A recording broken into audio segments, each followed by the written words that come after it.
reunião evangélica e doutrinária da noite, elevando o pensamento a Jesus, nosso bom e amado Mestre, agradecendo a Ele pelas bênçãos, o amparo, a assistência que temos recebido, pela sua misericórdia em nossas vidas, pela oportunidade de estudarmos os seus ensinamentos através do Consolador prometido, a doutrina espírita que tem nos explicado, nos ensinado a respeito da lei de Deus. Agradecemos aos nossos irmãos maiores que estão sempre ao nosso lado, nos amparando, nos assistindo, nos dando a condição e o amparo que nós necessitamos para superarmos as limitações que somos portadores. Pedimos a eles que nos abençoem, que estendam suas bênçãos a Gilca Alves Weinstein, que desencarnou no dia de hoje, em Campinas, tia do nosso companheiro Gilvan, que ela seja abençoada, amparada e assistida pelos nossos irmãos maiores, para que ela tenha uma transição tranquila, que ela seja amparada e assistida no que ela necessita. Ave Maria, cheia de graça, o Senhor é convosco. Bendita sois vós entre os anjos, bendito o fruto do vosso ventre nasceu, Jesus. Santa Maria, Mãe de Jesus, rogai a Deus por nós, pobres pecadores, encarnados e desencarnados, hoje, agora e sempre, que assim seja. E em nome de Deus, nosso Pai, de Jesus, nosso bom e amado Mestre, e de Paulo de Tarso, patrão de nossa casa de oração, estudo e trabalho, pedimos permissão para iniciarmos os estudos evangélicos da noite, na santa e bendita paz do Senhor, que assim seja. Meus irmãos, essa noite, os nossos estudos, as nossas reflexões, nós temos o capítulo 17 do Evangelho segundo o Espiritismo, que tem o título de Sede Perfeitos. E a nossa reunião da noite, os ensinamentos da noite, se referem ao item 1, que tem o subtítulo de Caracteres da Perfeição. São dos registros de São Mateus, em que Jesus nos fala: amai os vossos inimigos, fazei o bem ao que vos odeiam, e orai pelos que vos perseguem e caluniam. Porque se somente amardes o que vos amam, que recompensa tereis disso? Não fazem assim também os publicanos? Se unicamente saudade os vossos irmãos, que fazem com isso mais do que os outros? Não fazem o mesmo os pagãos? Sede, pois, vós outros perfeitos, como perfeito é o vosso Pai Celestial. São Mateus, capítulo 5, versos 44, 46 a 48. Conjugado com essa lição, nós temos a questão 166 do Livro dos Espíritos, quando foi perguntada a eles: como pode a alma que não alcançou a perfeição durante a vida corpórea acabar de depurar-se? E eles responderam: sofrendo a prova de uma nova existência. Aí Kardec fez uma outra pergunta em cima deles: como se realiza essa nova existência? Será pela sua transformação como espírito? E eles responderam: depurando-se a alma indubitavelmente experimenta uma transformação, mas para isso necessária lhe é a prova da vida corporal. Para se esclarecer mais ainda, Kardec fez ainda uma outra pergunta em cima dessa. A alma passa então por muitas existências corporais? E eles responderam: sim, todos contamos muitas existências. Os que dizem o contrário pretendem manter-nos na ignorância em que eles próprios se encontram. Esse o desejo deles. E finalizando, Kardec ainda fez uma outra pergunta em cima deles. Parece resultar desse princípio que a alma, depois de haver deixado o corpo, toma outro, ou então que reencarna em novo corpo. É assim que se deve entender? E eles responderam: evidentemente. Essa noite nós contamos com a colaboração das nossas irmãs Luzia e Luciana. Passamos a palavra a Luciana.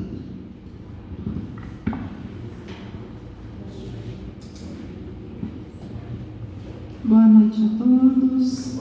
Que a paz de Jesus envolva todos nós. Sede perfeito, pois vós outros, como perfeito é o vosso Pai Celestial. Nossa reflexão da noite vai basear-se nessa máxima do Cristo. Sede perfeito como vosso Pai Celestial. Jesus nos convidando a elevar os nossos sentimentos, nossos pensamentos e buscar nas leis divinas a nossa forma de ação, a nossa vivência.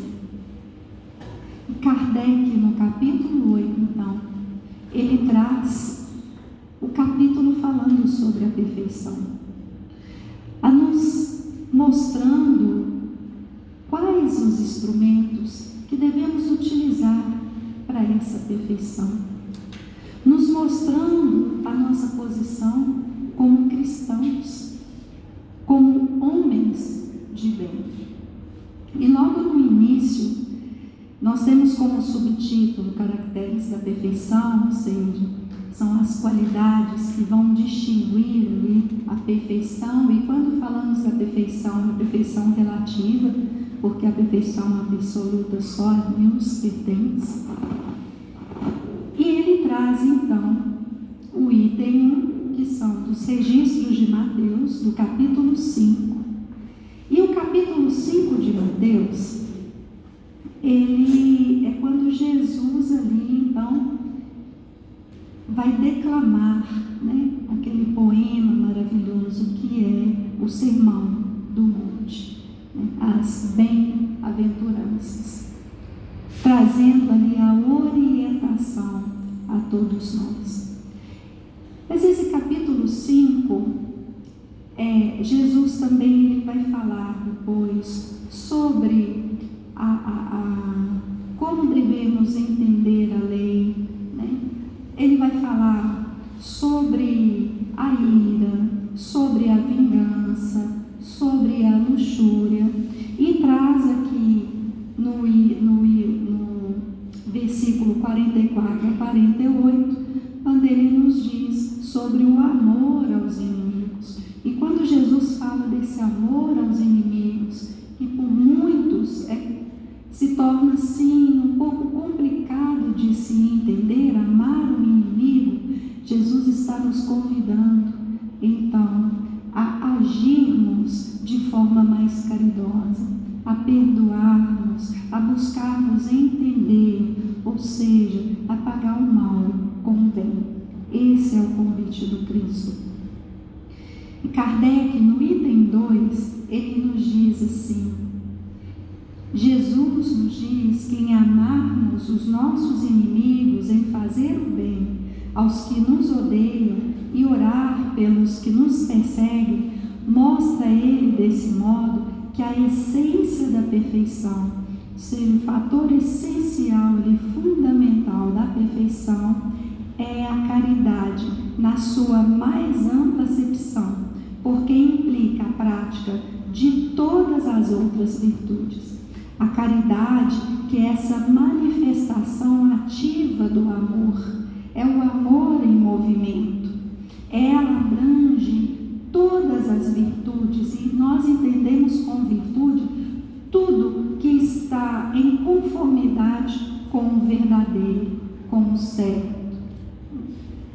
Todo sentimento verdadeiro, todo sentimento moral elevado é uma virtude.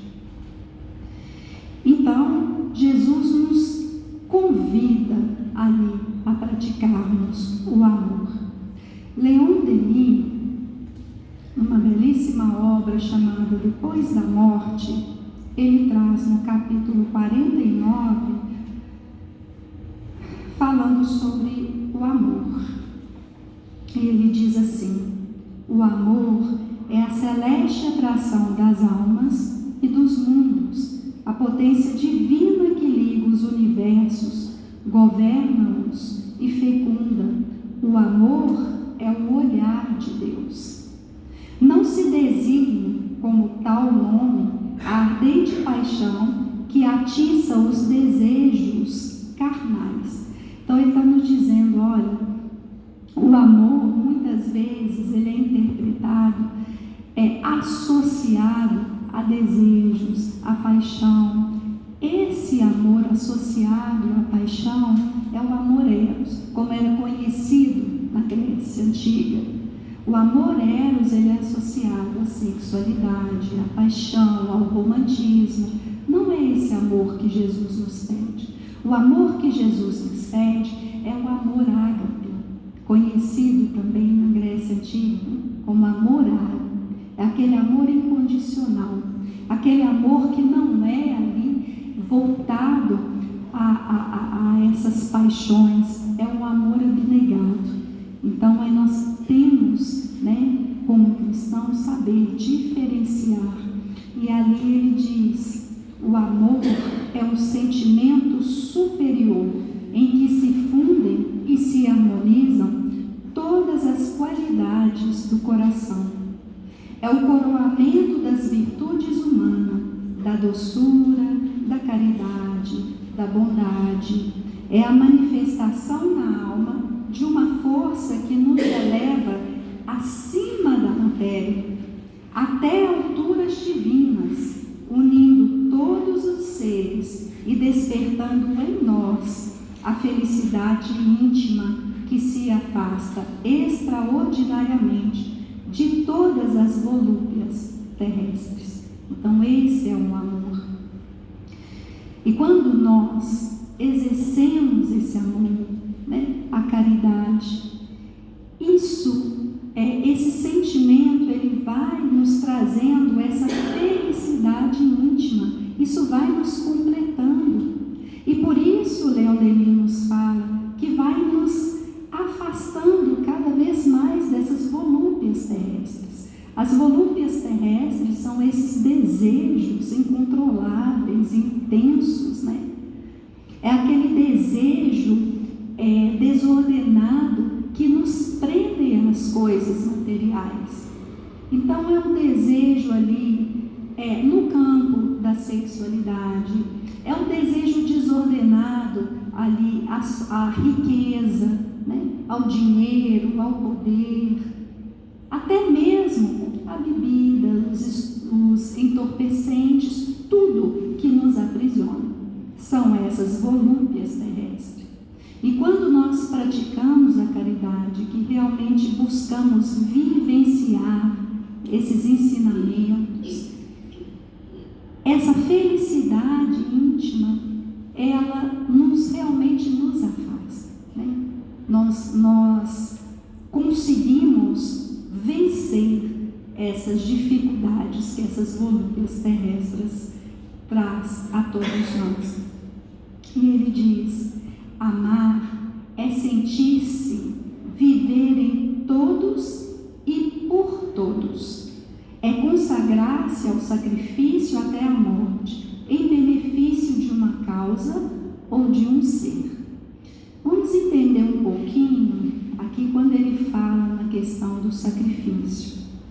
Muitas obras, muitas orientações que são trazidas a nós, é utilizado essa palavra, sacrifício. Muitas vezes nós vamos ver ali a expressão esquecimento de nós mesmos, ou esquecimento de si. E aí é importante que a gente sempre se lembre que as lições, elas são de ordem espiritual. Então nós temos que extrair a essência que elas vão nos trazer, porque se formos ali interpretar de uma forma literal, nós vamos interpretar esse esquecimento de nós mesmos como sendo assim: eu vou então viver a caridade e não vou cuidar de mim, E não é isso que é trazido para a gente. E isso causa até interpretações assim equivocadas por parte daqueles que não conhecem o Espiritismo. Às vezes a gente escuta a pessoa falar: não, é tudo tão bonito, mas eu vou viver só para os outros, eu vou praticar a caridade e eu, Então é uma interpretação equivocada. Quando se fala então de sacrifício, do esquecimento de nós mesmos, é o convite à renúncia dos prazeres egoístas, do orgulho, da vaidade. É esse sacrifício que nos pede, é esse esquecimento de nós mesmos, porque todos nós trazemos ainda dificuldades, e essas dificuldades muitas vezes relacionadas ao campo mesmo do egoísmo, no orgulho, na vaidade. Então é esse sacrifício que estão nos pedindo, é esse esquecimento dos sentimentos em que trazemos, que nos causa esse aprisionamento. Mesmo porque, se formos analisar os ensinamentos da lei maior, é amar a Deus e amar ao próximo como a nós mesmos, como a nós mesmos, já trazendo aí um equilíbrio. A natureza já nos ensina, tudo há um equilíbrio. Se não houver equilíbrio, há desordem. Então nós precisamos cuidar de nós, sim.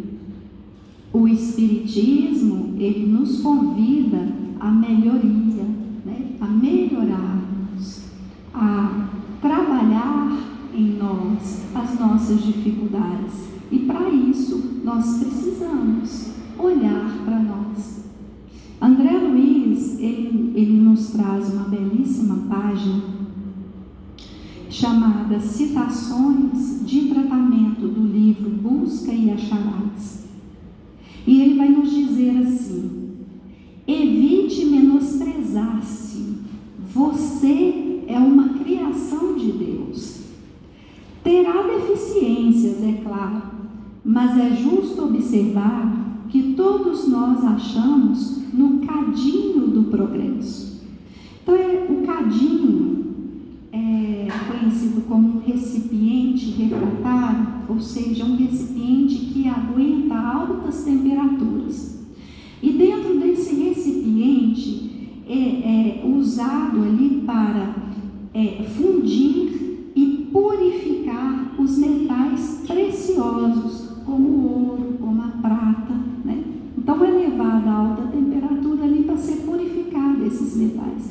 É interessante, André Luiz, nos dizer, desse cadinho, porque nós somos preciosos, nós somos filhos de Deus e estamos nesse processo de purificação, E quando ele fala aqui, ele traz esse exemplo do cadinho, nos dizer que nós vamos, e que não é fácil esse processo de purificação, requer altas temperaturas, ou seja, nós vamos passar por situações difíceis, por provas, por muitas vezes dores, coisas que vão nos incomodar, mas tudo cooperando para o bem nosso, para o nosso progresso, né? E aí ele diz que dificuldades enfrentadas é medida de avaliação dos nossos recursos. Dor é sublimação, dor é burilamento, erro é experiência. Recorde a sua originalidade. Ninguém possui ideias totalmente iguais às suas. A sua voz, as suas mãos são únicas. Você é o ser único. Nós somos espíritos individualizados. Então não se preocupe com as coisas externas. Não queira seguir ninguém. Olhe para você, o seu olhar tem que estar voltado a você nesse processo de purificação. E não o outro. E não querer fazer ou viver a vida do outro. Mas nós temos que buscar dentro de nós quais as nossas dificuldades, né? O que deve ser mudado? É isso que ele está dizendo. Nós somos seres únicos.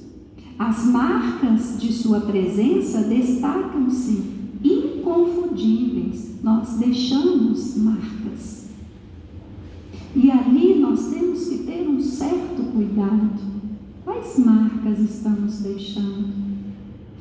Ou seja, essas marcas, quando boas, é um bom conselho, é um auxílio ali, é uma visita a um doente, pequenos gestos de caridade. São marcas boas que deixamos com a nossa presença. Quero ver um exemplo. Eu gosto muito de um pãozinho de batata. Toda vez que eu como um pão de batata, eu lembro da minha bisa.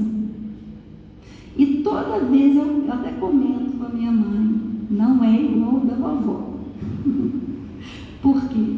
Porque ela tinha um jeitinho especial quando ela preparava. Era aquele momento em que ela colocava ali o amor, a atenção, o carinho.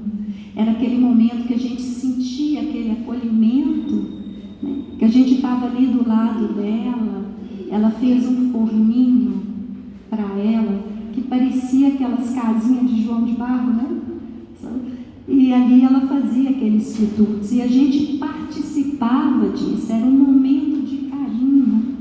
Isso é uma marca que ela deixou, deixada por elas, que eu creio que quem participou com ela desses momentos tem essa saudade, sente esse acolhimento, esse carinho que foi dedicado por parte dela.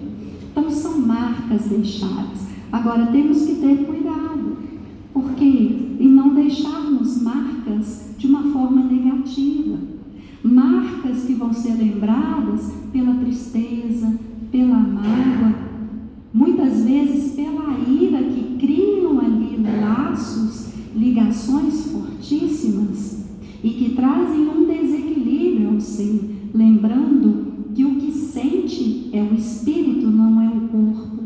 Então, onde formos, nós levaremos conosco os sentimentos.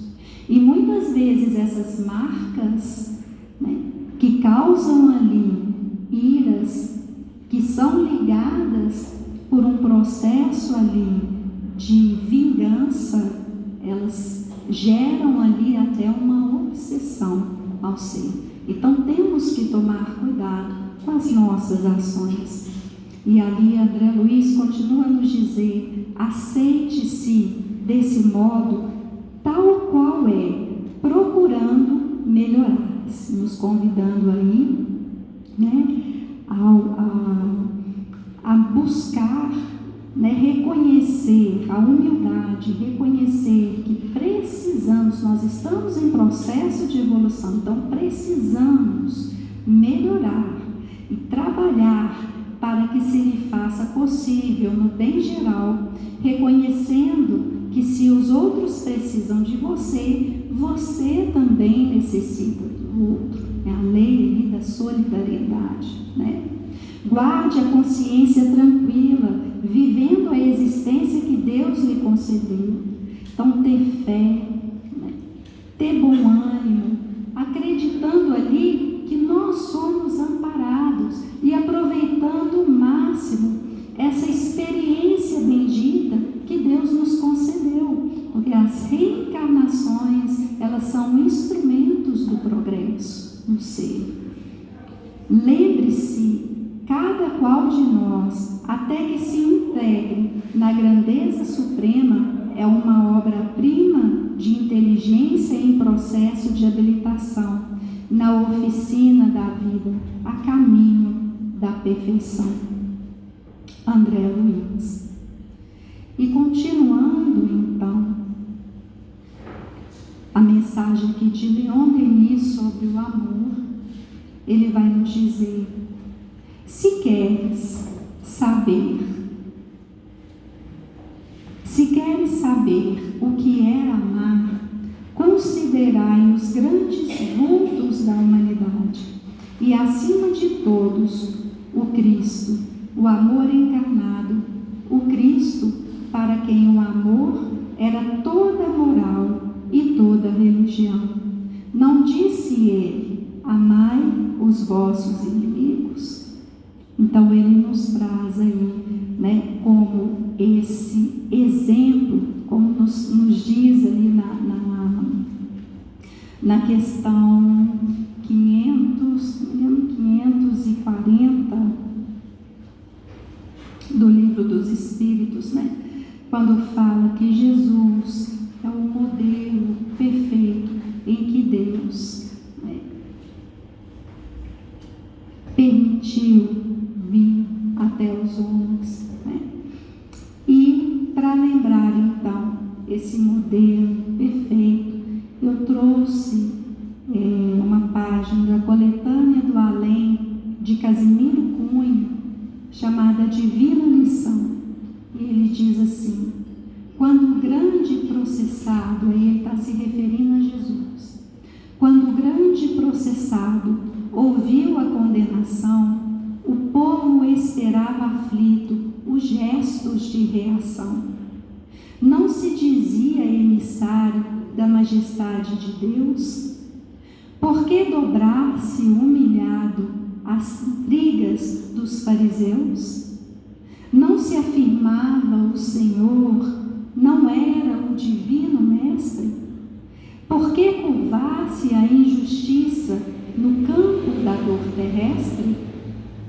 Fala-se que Jesus era o caminho, a verdade, a vida vitoriosa no seio da divindade. Entretanto, pobre e humilde, em face da multidão, era ele tido à conta de feiticeiro e ladrão. Vencido e dilacerado, o sangue a empapar-lhe a fronte, contemplava angustiado a linha azul do horizonte. O povo, porém, não via nem milagres nem sinais, onde o socorro divino das hostes celestiais, martírios e bofetadas, e o mestre não reagia, suportando a cruz pesada na tônica da ironia. Que fazia o condenado? Por que não pedir dos céus incêndio, misérias, pragas, flagelações, escarcéus? Onde os carros poderosos de Jesus de Nazaré? Onde as armas e soldados pela paz da nova fé? O justo, porém, na cruz, ouvindo perguntas mil, viu que a turma ainda era frágil, ignorante e infantil. E o mestre, fitando os céus, deu a divina lição do amor que redime a vida no silêncio e no perdão. Um poema bonito, né? É o nosso exemplo, Jesus. E para finalizar a minha participação, eu gostaria de trazer um trecho também da carta de Paulo de Tarso, ao primeiro, né, enviado aos Coríntios, registrado em 1 Coríntios, no capítulo 3, em que ele fala que o amor é sofredor, é benigno, o amor não é invejoso, o amor não se vangloria, não se ensoberbece, não se porta inconveniente, não busca os seus próprios interesses, não se irrita, não suspeita mal, não se regozija com a injustiça, mas se regozija com a verdade. Tudo sofre, tudo crê, tudo espera, tudo suporta. Esse aí são os instrumentos, né, necessários à nossa busca, a essa evolução. Sede perfeitos, como o vosso Pai Celestial o é. Que Jesus nos ampare a todos. Meus irmãos, boa noite a todos. Vamos então dar continuidade aqui ao nosso estudo, pedindo a Jesus que continue derramando sobre nós a sua luz, para que nós possamos ter compreensão, entendimento, discernimento, para extrair do tema dessa noite aquilo que necessitamos para o nosso caminhar. Como já foi lido pelo nosso irmão Evandro e pela Luciana, e que nos trouxe um material muito bonito para que possamos fazer as nossas reflexões dentro da visão espírita. Hoje estamos estudando o capítulo 17 do Evangelho segundo o Espiritismo, que tem como título Sede Perfeitos. E o item 1, que faz parte do nosso estudo, que tem como subtítulo Caracteres da Perfeição. Então, o tema dessa noite, nós estamos falando sobre a perfeição. E o que significa essa perfeição? Nós já aprendemos com a doutrina espírita que nós fomos criados simples e ignorantes, mas perfectíveis. Essa ignorância é no sentido de tudo, do que é primário, do não compreensão, não entendimento, ou seja, ignorávamos tudo.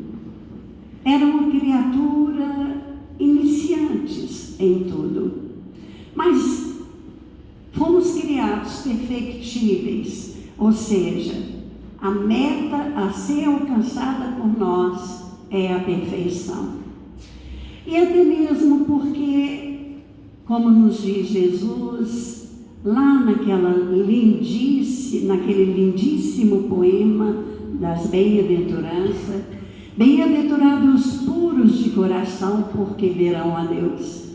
Então nós só poderemos ver Deus, entender Deus em a sua natureza divina, quando estivermos realmente construída em nossos corações a pureza, a regeneração dos instintos ainda animalizados que carregamos conosco, das imperfeições, dos desequilíbrios.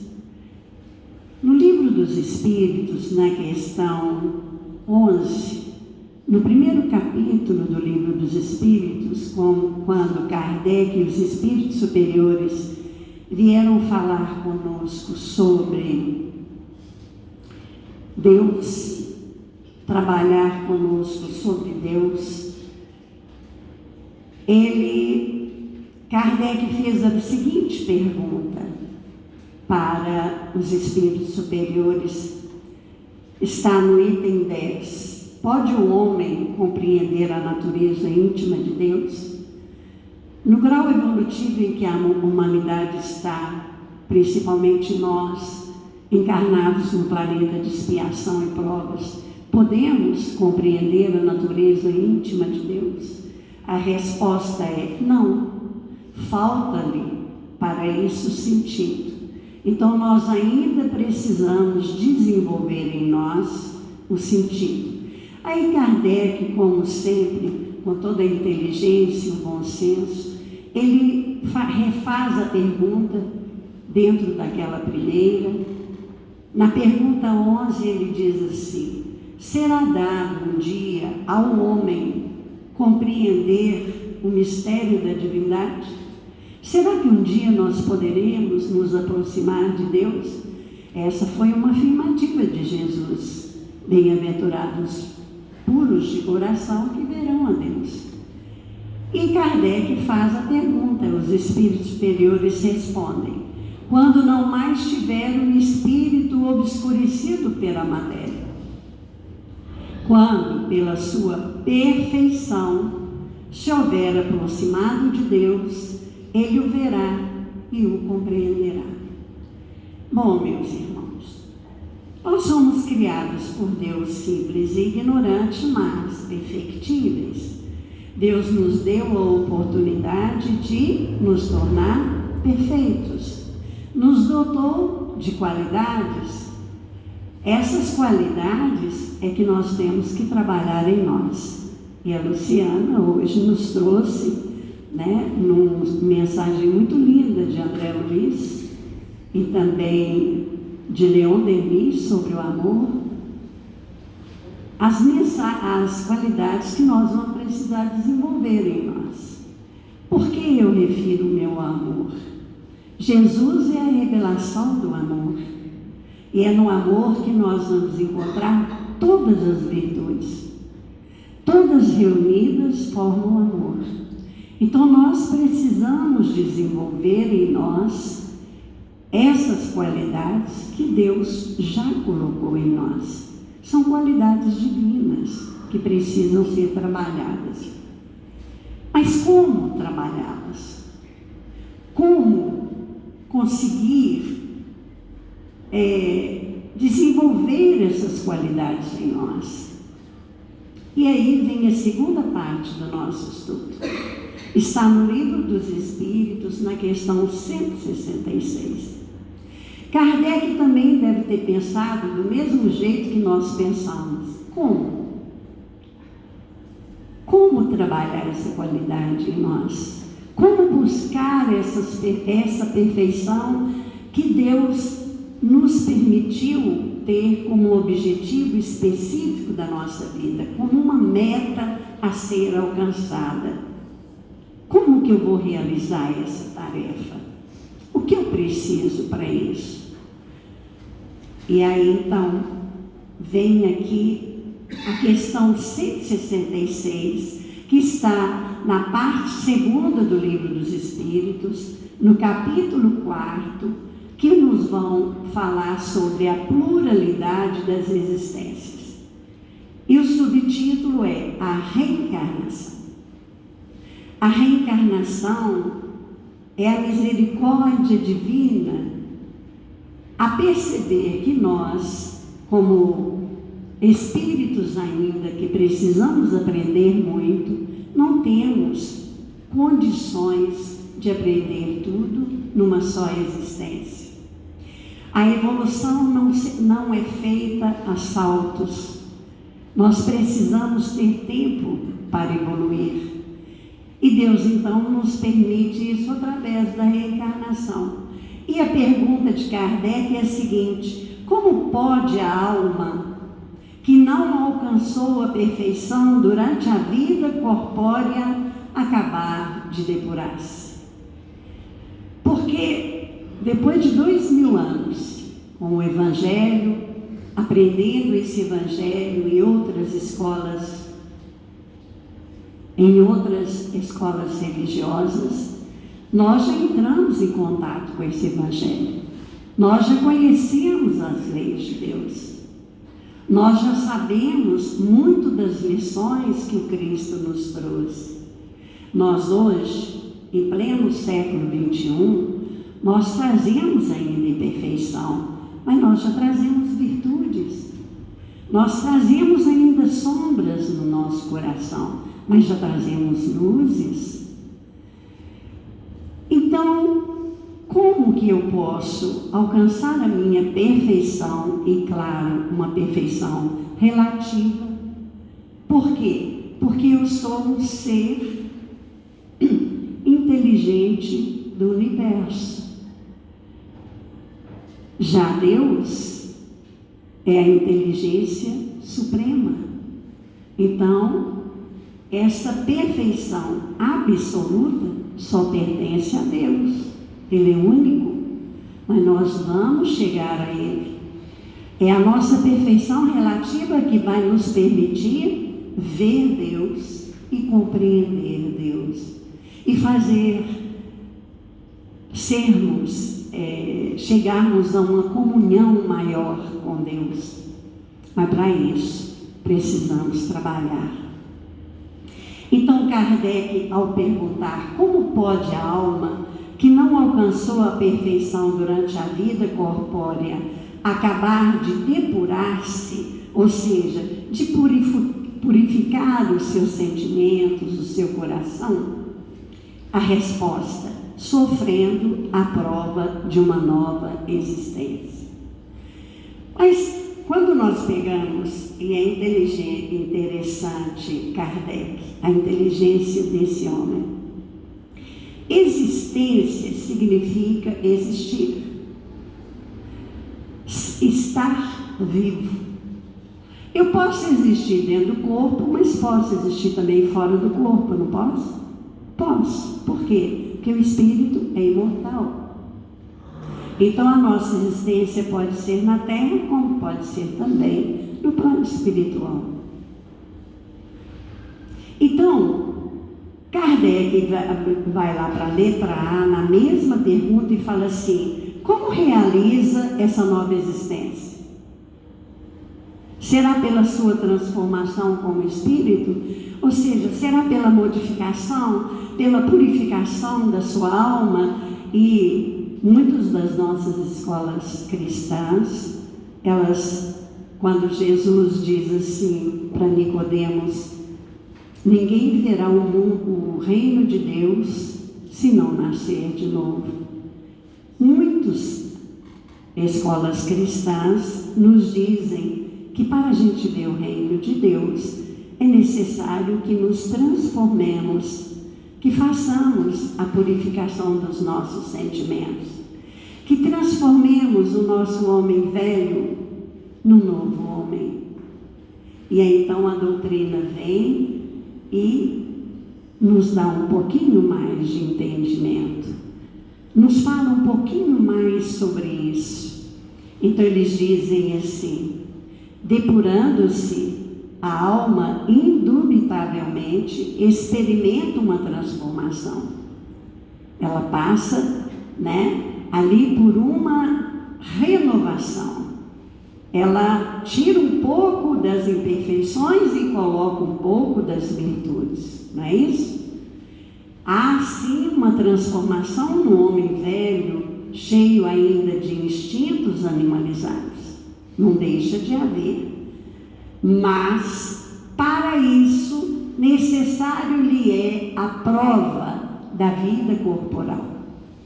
Vamos entender isso. Quando um professor dentro da sala de aula precisa analisar, aferir ou verificar uma aprendizagem, o que ele faz? Ele dá uma avaliação, oral ou escrita, para que o aluno, através dessa avaliação, dê a ele a resposta que ele precisa, se o aluno aprendeu. Não é assim? Essa avaliação, geralmente, pelo aluno, é chamada de prova. Hoje eu tenho uma prova de física, meu Deus do céu. Não é assim? Muito bem. Para nós espíritos também, nós necessitamos passar por uma avaliação, por uma aferição do que já aprendemos como espíritos. Nós somos aprendizes do Evangelho. E onde é que nós nós vamos colocar isso em prática? Junto dos nossos irmãos, no mundo encarnado.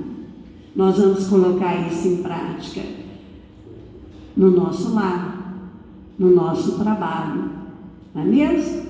Nos grupos sociais que nós temos, seja ele de divertimentos, grupos de amigos, seja um grupo religioso como o nosso, nós precisamos aferir, verificar se realmente já adquirimos aquilo que Jesus nos trouxe como um código de conduta ética e ética para nós. Muito bem. Então, para que nós possamos fazer a nossa transformação, é necessário reencarnar novamente. Temos que voltar no novo corpo. Esse novo corpo nos é dado por misericórdia divina, que sabe que precisamos aprender. E para aprender, nós temos que estar aqui, encarnados, ou aqui ou em outras moradas, mas precisamos de um novo corpo. E aí Kardec pergunta assim: a alma passa então por muitas existências corporais? Sim, respondem os espíritos superiores. Todos contamos muitas existências. Os que dizem o contrário pretendem manter-nos na ignorância em que eles próprios se encontram. Esse é o desejo deles. Ou seja, eu passo muito por isso dentro da minha casa, porque minha família é evangélica. Então eles falam muito comigo sobre a reencarnação. Não existe reencarnação, existe ressurreição, não reencarnação. Por que eles falam isso comigo? Porque eles não compreendem, eles não estudaram, eles não entenderam ainda. Nós precisamos ficar chateados? Não. É o grau de evolução em que eles se encontram. Então, muitas criaturas vão falar conosco, sim, não existe. Isso é coisa dos espíritas. Não, a encarnação é um princípio, é uma doutrina que vem há muitos e muitos anos atrás. A reencarnação é reconhecida por muitas culturas antigas. O Egito acreditava, né? A Índia acredita na reencarnação. Acredita que se eu não ajo bem nessa existência, eu vou voltar como um animal, eu posso voltar no corpo de um animal, é a metempsicose. O que a doutrina veio fazer? Nos falar sobre a verdade da reencarnação. O espírito não retrograda, ele não volta, ele não perde aquilo que ele já conseguiu. Se você conseguir uma virtude, ela é sua, é um patrimônio da sua alma, nunca mais você a perde. Então, a doutrina vem nos mostrar a reencarnação como um princípio de misericórdia do nosso Pai, a permitir que regressemos à Terra para fazer a nossa reforma, a nossa melhora, para que possamos aprender mais e mais e assim logo, logo conseguir a nossa perfeição, que é a meta que nós todos temos para achar e para encontrar e para buscar. E aí Kardec termina perguntando: parece resultar desse princípio, ou seja, de tudo que ele ouviu dos espíritos superiores, então ele diz assim, olha, parece resultar deste princípio que a alma, depois de haver deixado um corpo, toma outro, ou então que reencarna em novo corpo. É assim que se deve entender? E os espíritos simplesmente respondem, evidentemente. Ou seja, com certeza, é isso mesmo. Então, essa é uma bênção na nossa vida. Essa é a justiça do nosso Pai, que nunca nos julgaria nem tampouco colocaria num ambiente limitado, onde iríamos sofrer eternamente, purgar eternamente os erros que construímos com a nossa ignorância. Porque nós ignoramos muita coisa ainda. É como a criança que começa a aprender a andar. A criança que entra numa escola, está nos primeiros anos da escola. Espiritualmente falando, nós somos assim. Nem tudo nós sabemos. A verdade vai chegar para nós devagar. Então, nós precisamos, sim, voltar à escola quantas vezes for necessário, para que a gente possa ir crescendo paulatinamente. E para que a gente entenda isso melhor, vamos pedir auxílio a um professor maravilhoso chamado Emmanuel, que eu gosto muito das lições dele, e ele então vai trazer para nós uma lição que está numa revista espírita que era lançada mensalmente, chama-se O Reformador. Esse que é de agosto de 1958, na página 177, tem uma mensagem lindíssima de Emmanuel, que vai conversar conosco sobre a perfeição e o aperfeiçoamento. Como nós somos espíritos perfectíveis, em busca da perfeição, Emmanuel então vai falar conosco como fazer o nosso aperfeiçoamento. É um trabalho nosso. Ninguém vai se aperfeiçoar por nós. É individual, cada um de nós vai ter que ter a força, a vontade, a coragem, o bom ânimo para buscar esse caminho.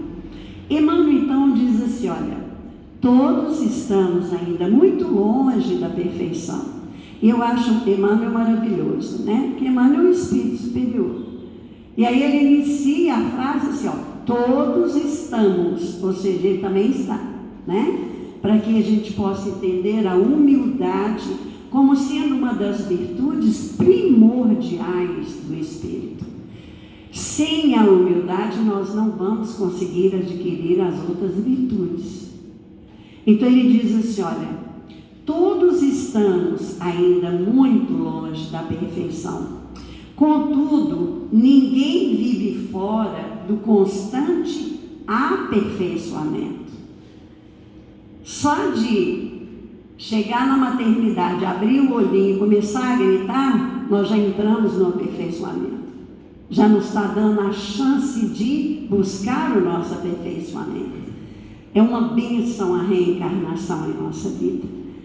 Então ele diz assim, olha, aceita, pois, em Jesus, o Mestre que te aprimora, e aproveita a bênção do tempo, mobilizando o sentimento, o raciocínio, a atenção e boa vontade, para que te faças melhor cada dia. Quem é o nosso Mestre? Quem é o nosso guia? Aquele Espírito que veio para nos guiar para a perfeição. Jesus.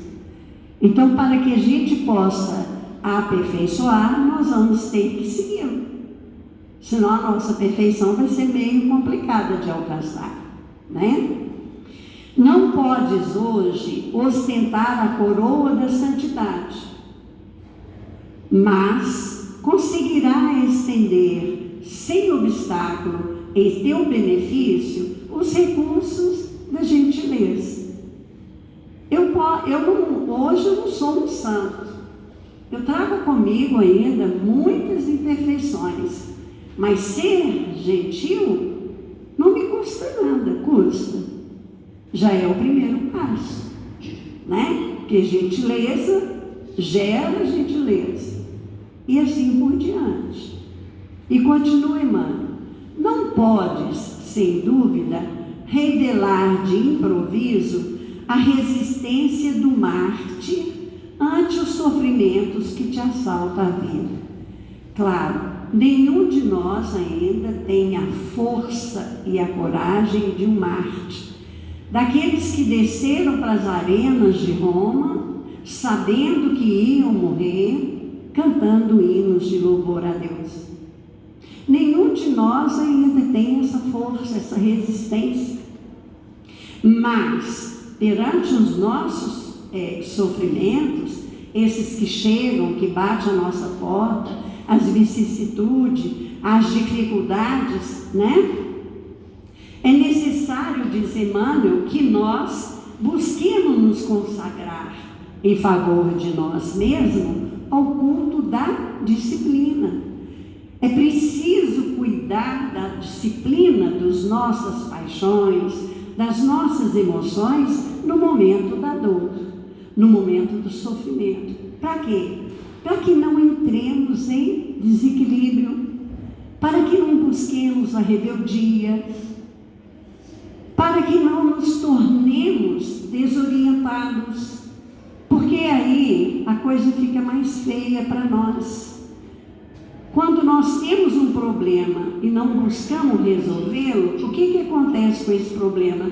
Ele cresce de tamanho. Nós precisamos disciplinar as nossas emoções na hora do problema para resolvê-lo de acordo com o tamanho que ele chegou, senão ele vai ficar maior. Não é? E continua Emmanuel: não sustentarás de repente a atitude superior e espontânea da caridade simples e pura diante daquele que te apunhala com a lâmina invisível da ofensa, mas pode, contendo os instintos de reação ao preço do esforço supremo de quem sabe que nada existe oculto para a verdadeira justiça. O que Emmanuel está dizendo? Claro, né, gente? Nenhum de nós ainda tem condições de aceitar uma ofensa sem que o nosso coração trema, sem que o primeiro movimento nosso é dar a resposta, a reação na mesma moeda, não é mesmo? É a primeira coisa que passa pela nossa cabeça. Mas o que Emmanuel nos pede?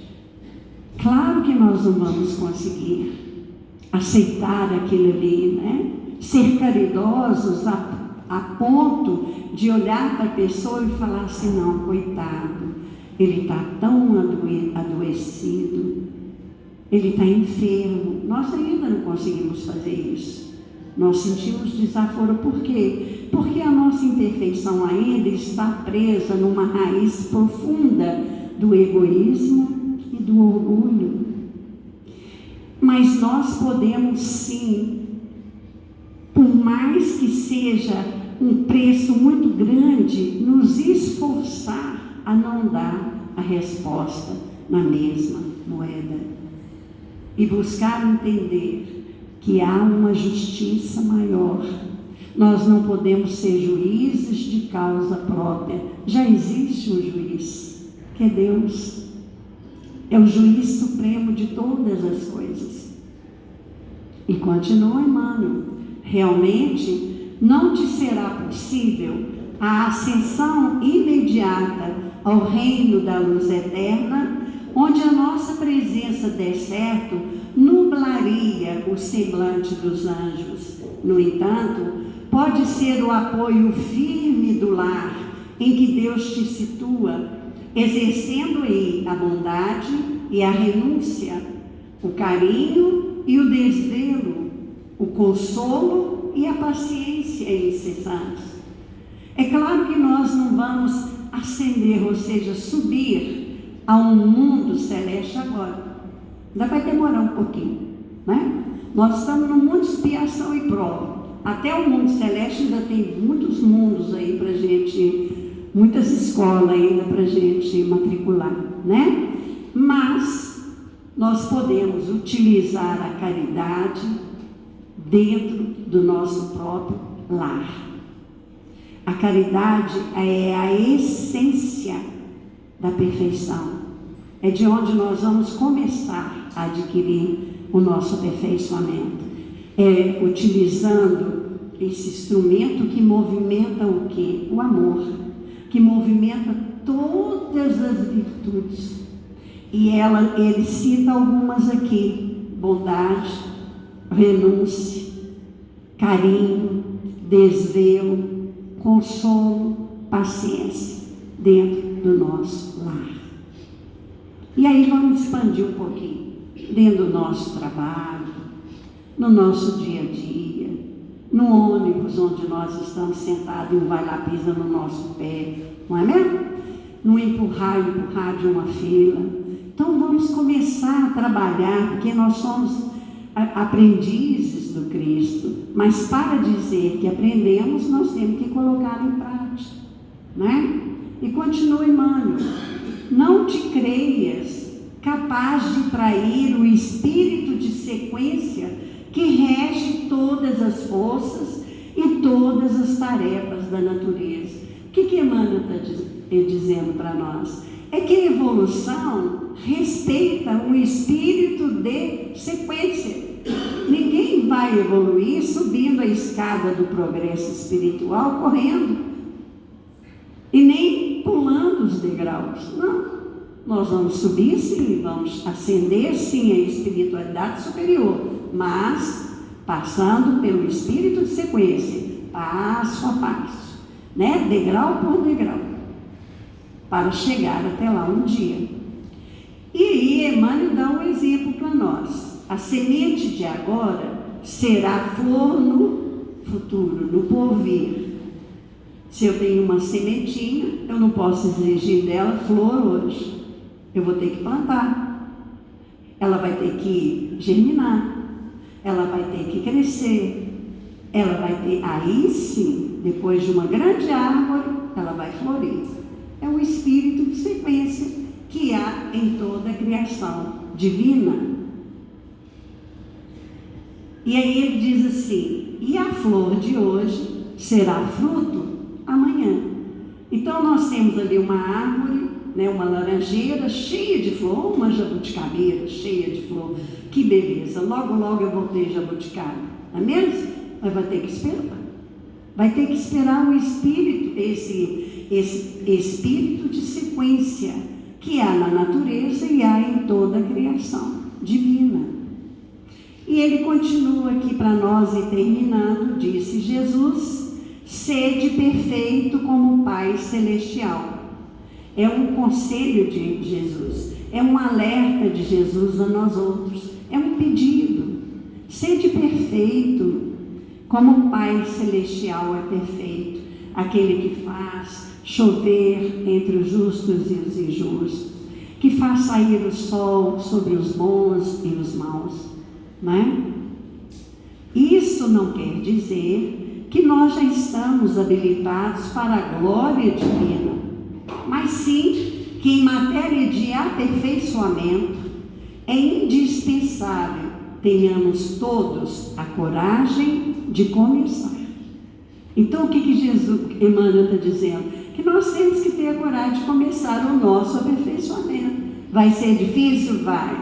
Eu vou ter os meus hábitos já impregnados no meu homem velho, eu vou ter que trabalhar, sentar com o meu homem velho, conversar tete a tete, né? Bem baixinho dentro do ouvido e falar assim: olha, está na hora de mudar, de se transformar num novo homem. É preciso, né? Para que a gente não estacione o espírito, ele não volta, ele não retrógrado, ele não perde o que ele, mas ele pode estacionar. Ele pode ficar sentado à beira do caminho e a vida passar por ele. Que nós possamos, né, nesse instante, pedir a Jesus para nos dar força, a coragem, o bom ânimo, para que a gente comece a ir buscar esse aperfeiçoamento. Porque o código divino já está nas nossas mãos. Basta segui-los. Obrigado pela atenção de vocês e que Deus abençoe a todos.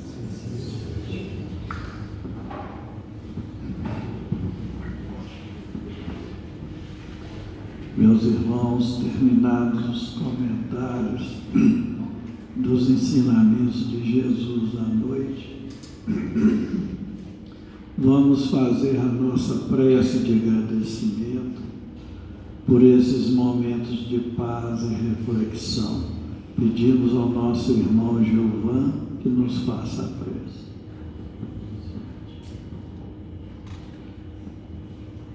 Amado Mestre Jesus, amigo de todas as horas, agradecemos, Senhor, por mais essa noite de estudos, de bênçãos infinitas que são derramadas sobre nós, sobre essa casa. Pedimos, Mestre, que possamos seguir caminhando na Sua companhia, recebendo Suas lições e nos esforçando dia a dia para colocá-las em prática em nossas vidas. Pedimos, Mestre, que o Teu amor e a Tua misericórdia continuem nos envolvendo a todos, encarnados e desencarnados. Que possamos, Senhor, receber nessa casa Suas palavras de vida eterna e carregar conosco, levando para o nosso lar, para o nosso trabalho, para a comunidade onde vivemos, a fim de nos esforçarmos na exemplificação, na vivência do Seu Evangelho. Pedimos, Senhor, que o Teu amor e a Tua misericórdia possam alcançar de forma mais intensa nossos irmãos em sofrimento, nos presídios, nas ruas, nos hospitais, em todas as regiões do plano material e espiritual aqui no orbe. Que o Teu amor e a Tua misericórdia possam dar a cada um aquilo que necessita.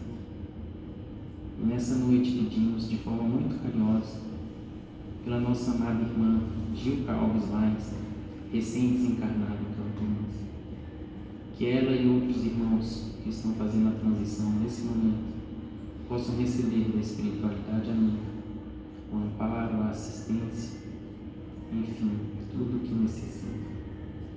Ave Maria, cheia de graça, o Senhor é convosco. Bendita sois vós entre os anjos, bendito é o fruto do vosso ventre, Jesus. Mãe Santíssima, rogai a Deus por nós, criaturas pecadoras, encarnadas e desencarnadas, hoje e agora e sempre, que assim seja.